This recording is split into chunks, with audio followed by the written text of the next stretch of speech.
اعوذ باللہ من الشیطان الرجیم بسم اللہ الرحمن الرحیم السلام علیکم ورحمۃ اللہ وبرکاتہ. ڈیئر اسٹوڈنٹس، آج ہم پڑھیں گے concept of social work in Islam. 5 page ہم اس کے پڑھیں گے، 5 یعنی سلائڈس، اور پہلے میں اس کی ریڈنگ کروں گی اور پھر میں آپ کو اس کو اردو میں سمجھاؤں گی انشاءاللہ. Islam is a religion of humanity. Islam considers serving others as a great act of worship. According to the teachings of Islam, it is only in serving people that we shall have a share in Allah's mercy. And an individual should lead his life as well-wisher to all, ready to help everyone, accepting others' rights over his own possessions. All the teachings of Islam are based on 2 principles: worship of Allah and serving to humanity. Without putting both of these principles into practice, there can be no true fulfillment of one's religious duties. By serving human beings, on the one hand, they Muslims please their Lord Allah, and on the other, they achieve spiritual progress for themselves. Doing good and talking in a good manner with parents, relatives, and orphans is actually what Islam prescribes and appreciates a Muslim to do. And Allah mentions in Quran, "Do not worship except Allah, and to parents do good, and to relatives, orphans, and the needy, and speak to people good words, and establish prayer, and give zakah." And Allah defines the person with the noble and righteous attributes as, "Righteousness is not that you turn your faces towards the east or the west, but true righteousness is in one who believes in Allah, the last day, the angels, the books, and the prophets, and gives wealth in spite of love for it, to relatives, orphans, the needy, the traveler, those who ask for help, and for freeing slaves, and who establishes prayer and gives zakah, those who fulfill their promise, and those who are patient in poverty and hardship and during battle. These are the ones who have been true, and it is those who are the righteous." Islam not only glorifies and professes the oneness of Allah in the form of worshipping Him alone, but it also teaches Muslims the way to live and perform in a better way in a society. Allah has strongly encouraged selflessness towards all the individuals living in a society. Therefore, Quran becomes its evident as, "Worship Allah and associate nothing with Him, and to parents do good, and to relatives, orphans, the needy, the near neighbor, the neighbor farther away, the companion at your side, the traveler, and those whom your right hands possess. Indeed, Allah does not love those who are self-deluding and boastful." In other words, Allah is reminding Muslims that their worship is incomplete without helping deeds. Therefore, after having believed in Allah, the angels, the prophets, the books, and the last day of judgment, a Muslim must translate his iman, faith, into the actions of service to humanity. The Prophet Muhammad sallallahu alaihi wasallam said, "He who sleeps satiated while his neighbor goes hungry is not dear to Allah." A Muslim has been a revered companion of the Prophet. He cites the Prophet as directing his people to gladly accept an invitation to lunch or dinner from the neighbor, as it promotes understanding and solidarity.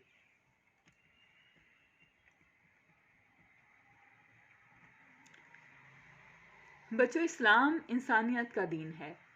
اسلام دوسروں کی خدمت کو ایک عظیم عبادت سمجھتا ہے. اسلام کی تعلیمات کے مطابق صرف لوگوں کی خدمت کر کے ہی ہم اللہ کی رحمت کے حقدار ہوں گے، اور ہر فرد ایسے زندگی گزارے کہ وہ ہر کسی کا خیر خواہ ہو، ہر کسی کی مدد کے لیے تیار ہو، اور وہ اس چیز کو قبول کرے کہ اس کے مال پر دوسرے لوگوں کا بھی حق ہے. اسلام کی جتنی بھی تعلیمات ہیں آپ جانتے ہی ہیں کہ 2 اصولوں پر مبنی ہیں. ایک تو اللہ کی عبادت کرنا، اور ایک انسانیت کی خدمت کرنا. ان دونوں اصولوں کو عملی جامہ پہنائے بغیر کسی کے بھی مذہبی فرائض کی صحیح تکمیل نہیں ہو سکتی. ایک طرف مسلمان جو ہیں وہ انسانوں کی خدمت کر کے اپنے رب کو راضی کرتے ہیں، اور دوسری طرف وہ روحانی ترقی بھی کرتے ہیں، یعنی وہ زیادہ متقی ہوتے ہیں، تقوی کے بلند درجوں کو پہنچتے ہیں. والدین، رشتہ داروں اور یتیموں کے ساتھ نیک سلوک کرنا اور اچھے انداز میں گفتگو کرنا دراصل وہی کام ہے جو اسلام کسی مسلمان کو کرنے کی ہدایت بھی دیتا ہے اور مسلمانوں کی حوصلہ افزائی بھی کرتا ہے. اور اللہ نے قرآن کریم میں فرمایا ہے، اللہ کے سوا کسی کی عبادت نہ کرنا، اور ماں باپ، رشتہ داروں، یتیموں اور محتاجوں سے اچھا سلوک کرنا، اور لوگوں سے اچھی بات کہنا، اور نماز قائم کرنا، اور زکوٰۃ دینا. اور اللہ جب کسی شخص کی نیکی اور اچھی صفات کا ذکر کرتا ہے تو ایسے تعریف کرتا ہے کہ یہی نیکی نہیں کہ تم اپنے منہ مشرق اور مغرب کی طرف پھیر لو، بلکہ نیکی تو یہ ہے کہ جو اللہ اور قیامت کے دن پر ایمان لائے اور فرشتوں اور کتابوں اور نبیوں پر، اور اس کی محبت میں رشتہ داروں، یتیموں اور مسکینوں، مسافروں، سوال کرنے والوں کو گردنوں کے چھڑانے میں مال دے، یعنی مال کی محبت جو ہے اس کو نظر انداز کر دے، اور یہ مال جو ہے وہ ان لوگوں کو دے یعنی جن کا بھی ذکر ہوا، اور نماز پڑھے اور زکوٰۃ دے، اور جو اپنے عہدوں کو پورا کرنے والے ہیں جب وہ عہد کر لیں، اور تنگ دستی میں اور بیماری میں اور لڑائی کے وقت صبر کرنے والے ہیں، یہی سچے لوگ ہیں اور یہی پرہیزگار ہیں۔ اسلام صرف عبادت کی صورت میں ہی اللہ کی وحدانیت کی تسبیح اور دعویٰ نہیں کرتا، بلکہ یہ مسلمانوں کو معاشرے میں بہتر طریقے سے رہنے اور اپنے کام انجام دینے کا طریقہ بھی سکھاتا ہے۔ اللہ نے معاشرے میں بسنے والے تمام افراد کے لیے بے لوثی کی بھرپور حوصلہ افزائی کی ہے، اور قرآن اس کا واضح ثبوت ہے۔ اور اللہ کی بندگی کرو اور کسی کو اس کا شریک نہ کرو، اور ماں باپ کے ساتھ نیکی کرو، اور رشتہ داروں اور یتیموں اور مسکینوں اور قریبی ہمسایوں اور اجنبی ہمسایوں اور پاس بیٹھنے والے اور مسافر اور اپنے غلاموں کے ساتھ بھی نیکی کرو، بے شک اللہ پسند نہیں کرتا اترانے والے، بڑائی کرنے والے شخص کو۔ دوسرے الفاظ میں اللہ مسلمانوں کو یہ یاد دلاتا ہے کہ ان کی عبادت اعمال کے بغیر نامکمل ہے، لہٰذا اللہ، فرشتوں، انبیاء، کتب اور قیامت کے آخری دن پر یقین کرنے کے بعد ایک مسلمان کو اپنے ایمان کو انسانیت کی خدمت کے کاموں میں لگانا ہوگا۔ پیارے نبی صلی اللہ علیہ وآلہ وسلم نے فرمایا کہ جو شخص سوتا ہے جبکہ اس کا پڑوسی بھوکا رہتا ہے تو وہ اللہ کو پیارا نہیں ہے۔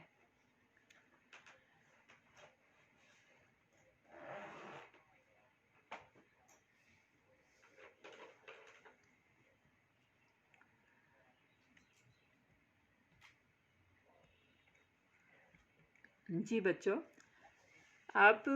نے پیارے نبی صلی اللہ علیہ وآلہ وسلم کے بہت سے ایسے واقعات پڑھے ہوئے ہوں گے، سنے ہوئے ہوں گے، صحابہ کرام کے بھی بہت سے واقعات پڑھے ہوں گے کہ جن میں انسانیت کی خدمت، لوگوں کی مدد کے بارے میں تفصیل سے بتایا گیا ہے۔ اور پیارے نبی صلی اللہ علیہ وسلم کا مشہور واقعہ ہے کہ جب ایک بوڑھی خاتون اپنی گٹھڑی اٹھا کر کہیں جا رہی تھی تو پیارے نبی صلی اللہ علیہ وسلم نے ان سے وہ گٹھڑی لے لی اور ان سے پوچھا کہ آپ کہاں پہ جا رہی ہیں، کس لیے جا رہی ہیں؟ تو بوڑھی عورت کی بات چیت سے یہ پتہ چلا کہ وہ پیارے نبی صلی اللہ علیہ وسلم کے ڈر سے جا رہی ہے، اور وہ کہتی ہے کہ نعوذ باللہ وہ جادوگر ہیں اور کہیں وہ مسلمان نہ ہو جائے ان کی وجہ سے، تو اس لیے وہ چاہ رہی ہیں نا۔ تو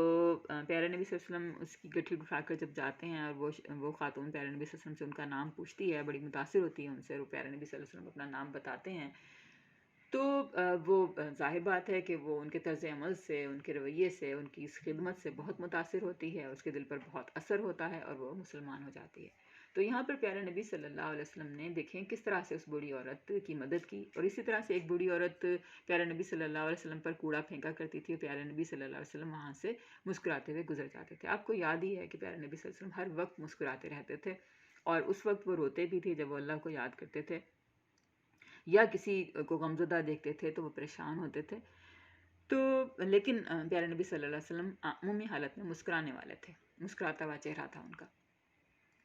تو وہ بوڑھی عورت جب کوڑا پھینکتی تھی تو پیارے نبی صلی اللہ علیہ وسلم بڑے صبر سے اس چیز کو برداشت کرتے تھے، اور وہ بالکل بھی غصہ نہیں کرتے تھے، بالکل بھی یعنی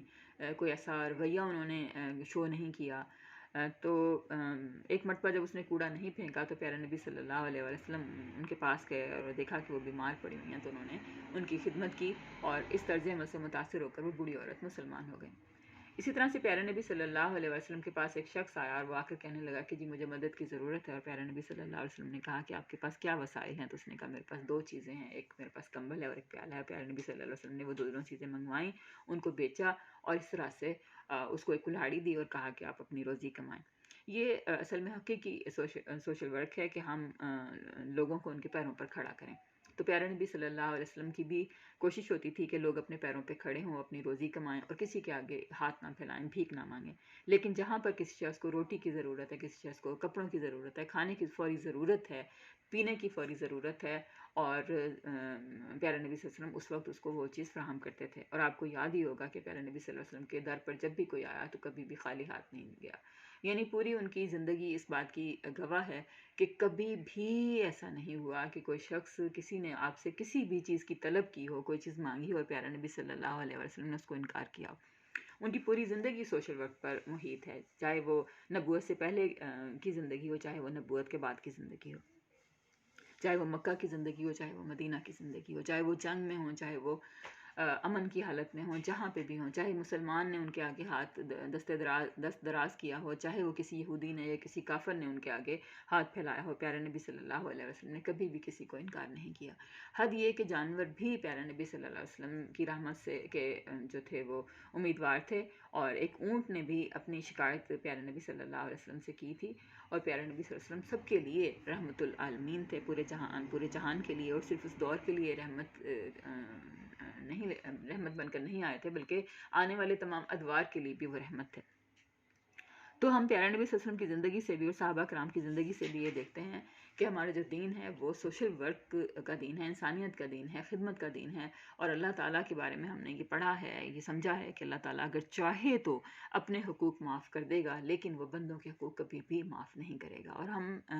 ہمارے اوپر صرف ہمارے والدین کے حقوق نہیں ہوتے، ہمارے بہن بھائیوں کے بھی ہوتے ہیں، ہمارے رشتہ داروں کے بھی ہوتے ہیں، ہمارے پڑوسیوں کے بھی ہوتے ہیں، ہمارے ساتھ جو کام کرنے والے ہیں ان کے بھی ہوتے ہیں، ہماری کلاس فیلوز کے بھی ہوتے ہیں،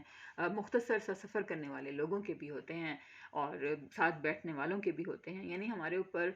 بہت سارے لوگوں کے حقوق ہوتے ہیں، اور ہماری جو تنخواہ ہے، ہماری جو آمدنی ہے، ہمارے جو وسائل ہیں ہمارے پاس جتنے بھی، ان سب پر بھی بہت سارے لوگوں کے حقوق ہوتے ہیں، اور یہ وسائل صرف مادی نہیں ہوتے، یہ غیر مادی بھی ہوتے ہیں۔ مثال کے طور پر ہمارے پاس کوئی علم ہے تو اس علم کے اوپر بھی لوگوں کا حق ہے کہ ہم اس کو لوگوں تک پہنچائیں، ہمارے پاس کوئی صلاحیت ہے اس پر بھی لوگوں کا حق ہے کہ ہم اس صلاحیت سے لوگوں کی خدمت کریں، ہمارے پاس کوئی ہنر ہے اس پر بھی لوگوں کا حق ہے کہ ہم اس ہنر کو لوگوں کی خدمت کے لیے استعمال میں لے کر آئیں۔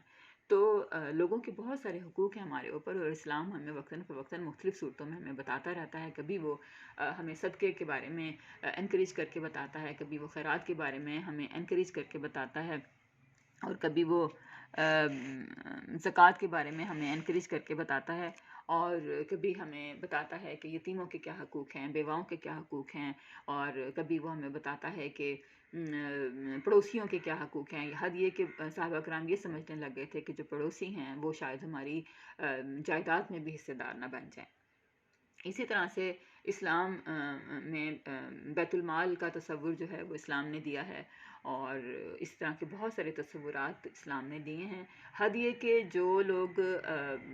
جنگ میں آتے تھے اور ان کو ہم مسلمان جو ہیں وہ گرفتار کر لیتے تھے، تو ان کے بارے میں بھی اسلام نے ان کے حقوق بتائے ہیں اور مسلمانوں کے فرائض بتائے ہیں، اور غلاموں کے بارے میں بھی اتنا کچھ کہا گیا، اتنا کچھ کہا گیا ہے، ملازموں کے بارے میں بھی اتنا کچھ کہا گیا کہ جو کچھ خود کھاؤ وہ ان کو کھلاؤ، جو کچھ خود پہنو وہ ان کو پہناؤ، اور بھی اسلام میں بہت اس طرح کی ٹیچنگز ہیں، اس طرح کی تعلیمات دی گئی ہیں ہم سب کو۔ تو یہاں پر یہ ثابت ہوتا ہے کہ اسلام اور سوشل ورک میں کوئی فرق نہیں ہے، اور اسلام جو ہے وہ اصل میں اللہ تعالیٰ کے حقوق کے ساتھ ساتھ لوگوں کے حقوق کے بارے میں بھی بہت زیادہ بتاتا ہے، اور ہم یہاں پر صرف اپنے لیے زندہ نہیں ہیں، ہم نے اپنی زندگی کو اللہ تعالیٰ کی جو کنبہ ہے اس کی خدمت میں لگانا ہے۔